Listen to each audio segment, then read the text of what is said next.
We have already seen how the original impulse of Surrealist painting evolved into some distinct styles. Early on we saw two main strands emerge. The main style was verism, or naturalistic surrealism, in which the artist rooted his painting in familiar realistic images, which were often metamorphosed or distorted in some way to challenge the viewer. Clear examples of this are found in the output of Dali, Magritte, and Delvaux. Breton's pure automatism was only taken up for a few years, then abandoned by most artists. Here is an automatic drawing by André Masson, typical of this style. The other main strand was biomorphic surrealism, which emerged through the work of Miro, Arp, and Tanguy. Here the artist worked with flowing, smooth, organic structures, often placed in familiar landscapes and with some sense of perspective.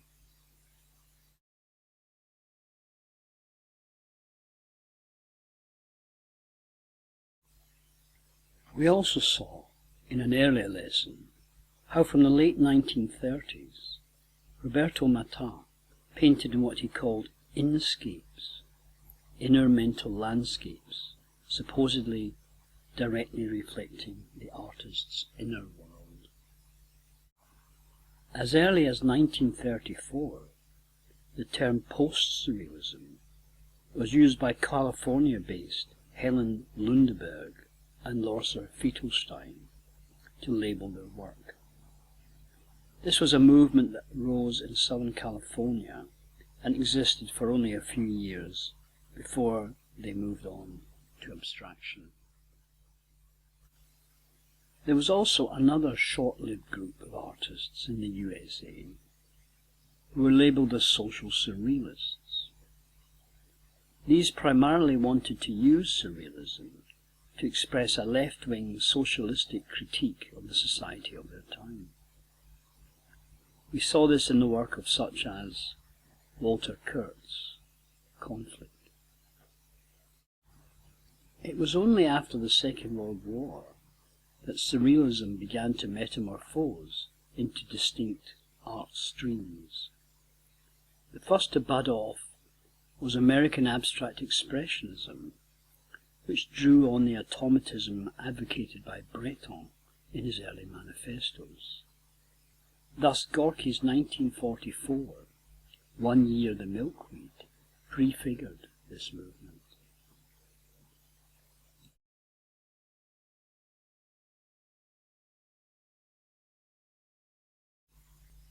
The other movement that grew out of surrealism, but remained closer to the Verist style, was Ernst Fuchs' Vienna School of Fantastic Realism, which was only given that title in the late 50s.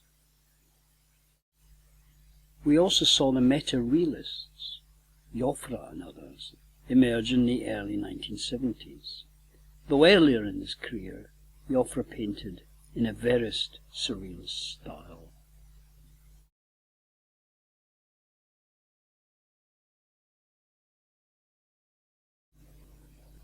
In the 1960s, the emergence of the alternative culture, with its embracing of spiritual and Eastern philosophies, led to the emergence of a visionary art.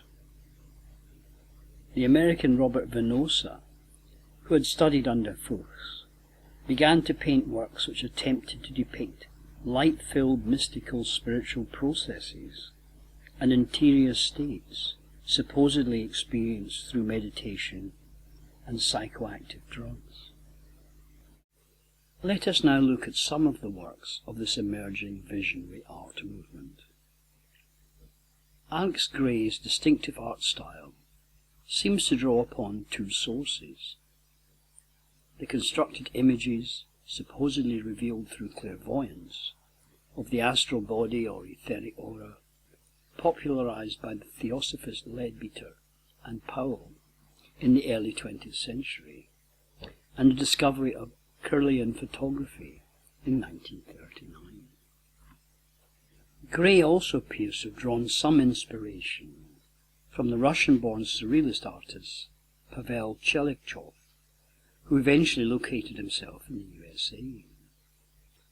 Here is one of his paintings from 1946, Anatomical Painting, in which he showed the human body as being composed of flowing luminous currents. Gray quickly devised his own style.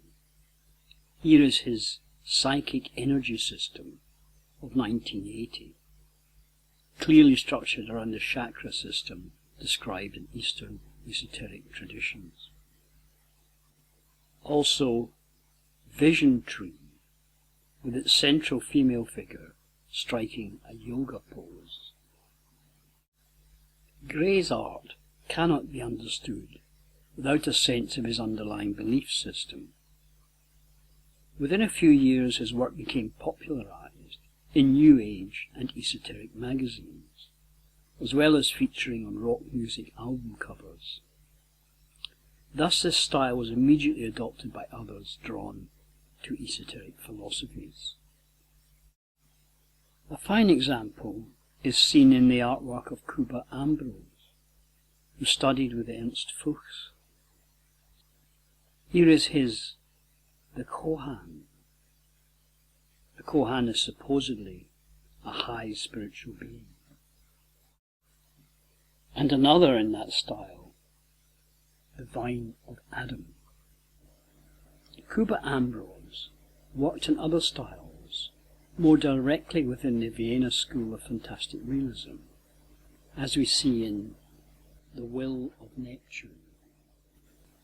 This visionary art style or movement quickly moved away from surrealism and turned more towards illustrating esoteric or New Age spiritual ideas, often in a didactic way. There is also perhaps a tendency towards a sentimentality entirely foreign to surrealism. These paintings usually have a clear message, if not an underlying narrative. We see this in the output of Martina Hoffmann, who in some works seems to use her art to press forward rather naive messages about sacred femininity and the nobility of indigenous native cultures. In her work, any surreal elements are subservient to her message, as in The Firekeeper and Curandera, a healer or medicine woman. Another visionary artist, Philip Rubinoff Jakobson, adopts the same didactic style. He studied under Ernst Fuchs and has mastered the luminosity of the mixed technique of oil glazes on a tempera underdrawing. In comparison to Fuchs' style, his work is easy to read and entirely approachable. Any surreal elements he might have inherited from Fuchs appear to have been dissolved away.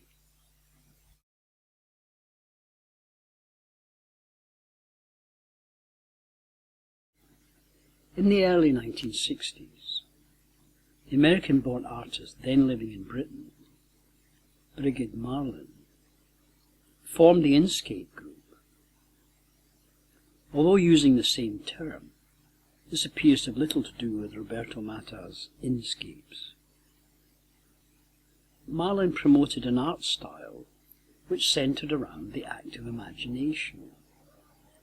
She studied under Fuchs and developed prodigious skills at representational painting. Notable among her early paintings is The Rod of 1973. She is perhaps best known for her amazing painting, Flight of the Churches. In 1997, the Inscape group renamed itself as the Society for Art of the Imagination, and it gathered together a wide range of artists working in a diversity of styles. What seems to make this group cohere is the use of representational art as a means for expressing imaginations. There is no exclusivity, however, and many of the members of this society were at the same time participants in other art groupings. In a sense, the Society for Art of the Imagination evolved into a group existing to promote the art of its members rather than any particular art style.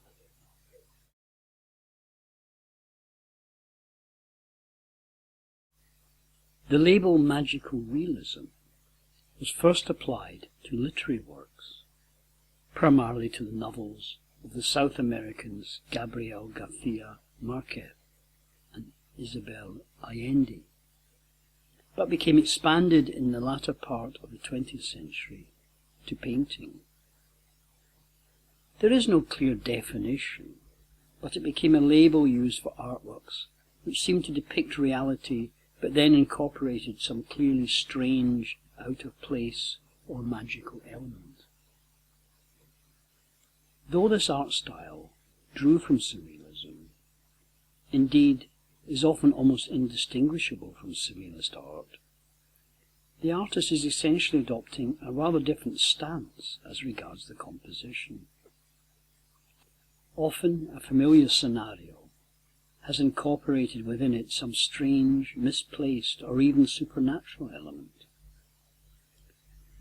Where Surrealists might create an absurd, impossible image which challenges our idea of normality, a magical realist instead devised an image that is bound to ordinary reality, yet has some aspect which makes sense only in a magical world. Thus we can see Victor Brauner's Painted from Nature as a surreal piece, whereas Kevin Sloan's The Magician is a magical realist composition. Such categories are very fluid.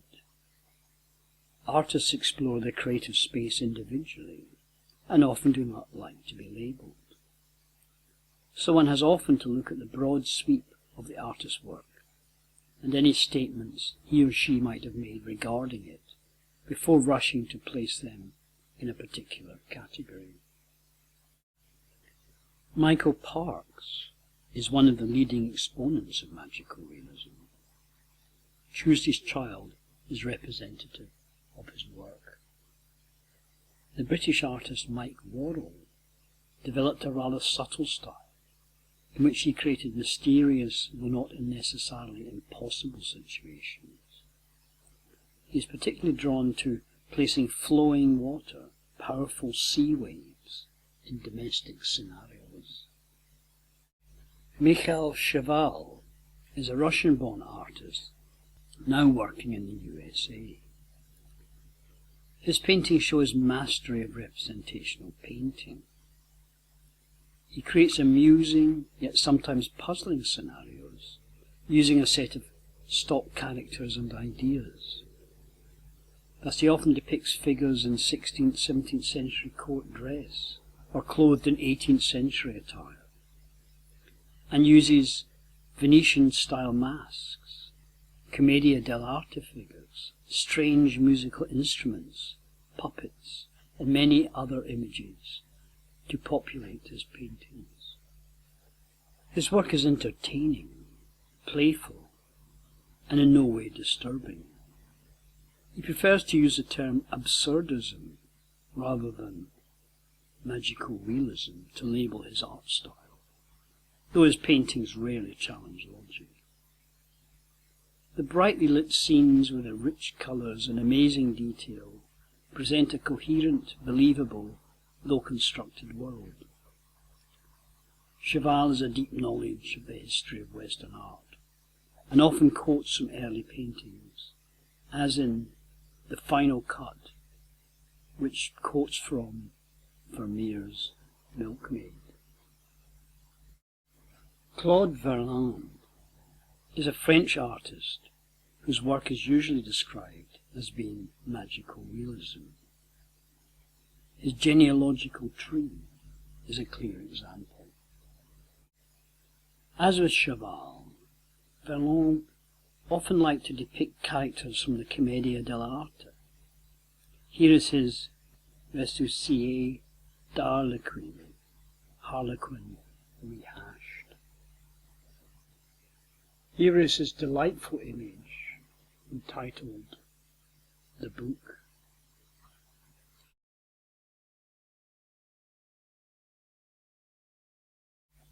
Vladimir Kush is a Russian-born artist now living in the USA.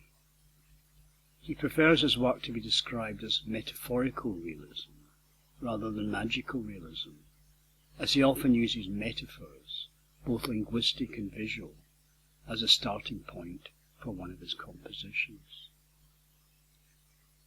Here is an example of a linguistic idea transformed into a visual image, his painting Scissors. We note the text on the paper. The closer we remain, the further we drift apart. A more visual metaphor is his windmills with butterfly wings. Vladimir Kush cites Dali as a major influence, and in some paintings he shows a more surrealistic conception than many of the magical realists.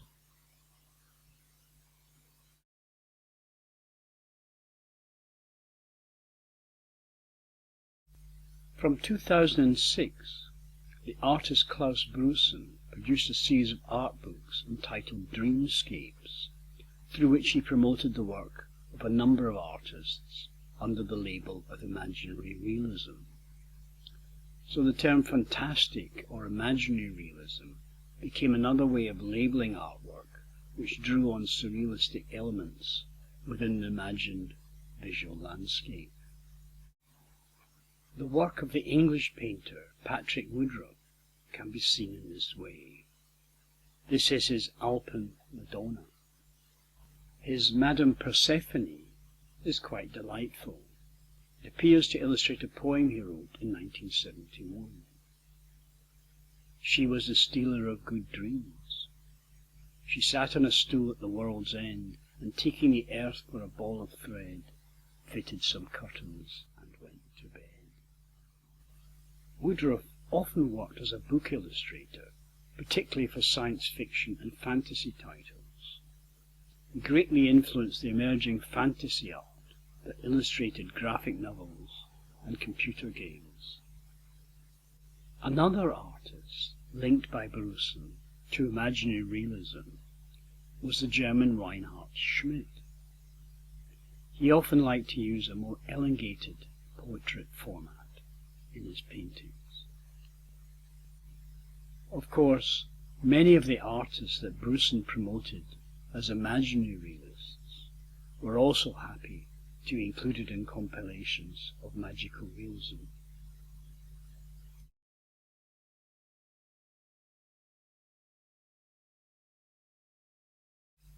In the early 21st century, the Austrian Otto Rapp restored the term visionary art, earlier associated with the light-filled astral bodies of Alex Gray and others, created in the 1970s and 80s, and gave this a new focus, returning it closer perhaps to classic surrealism. He helped form the Vienna Academy of Visionary Art, and labels his own work as the art of the mystic. His work, and that which he promotes, is much closer to surrealism and the fantastic realism of Ernst Fuchs. Rapp has a very inclusive agenda, so he has gathered a large number of artists under this umbrella, and is a great networker and promoter. His drawing skills rival that of Fuchs.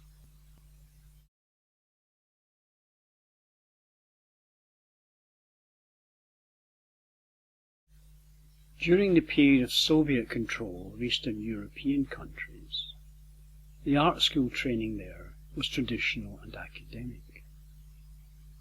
With the fall of the Iron Curtain in the early 1990s, many artists in these former communist states were then free to explore their art.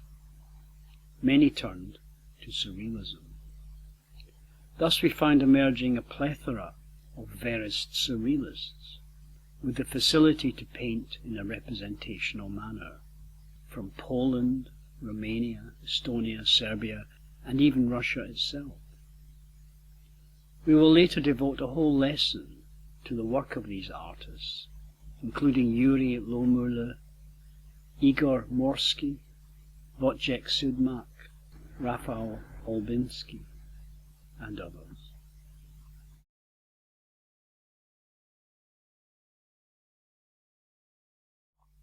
Probably as a reaction to the often sentimental visionary art and overly precious nature of some magical realist paintings, there arose in the late 20th century a darker current to Surrealism.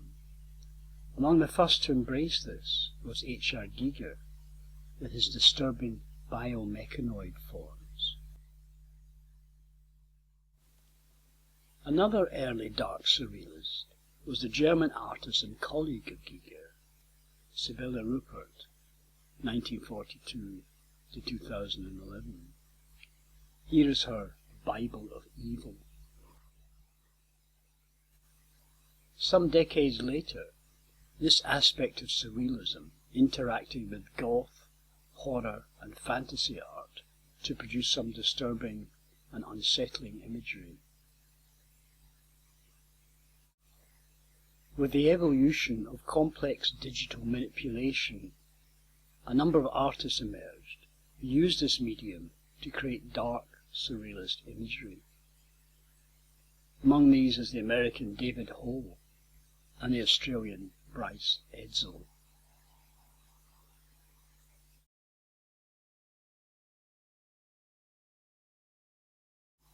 In the closing decades of the 20th century, pop Surrealism appeared. This drew on the artwork of underground comics.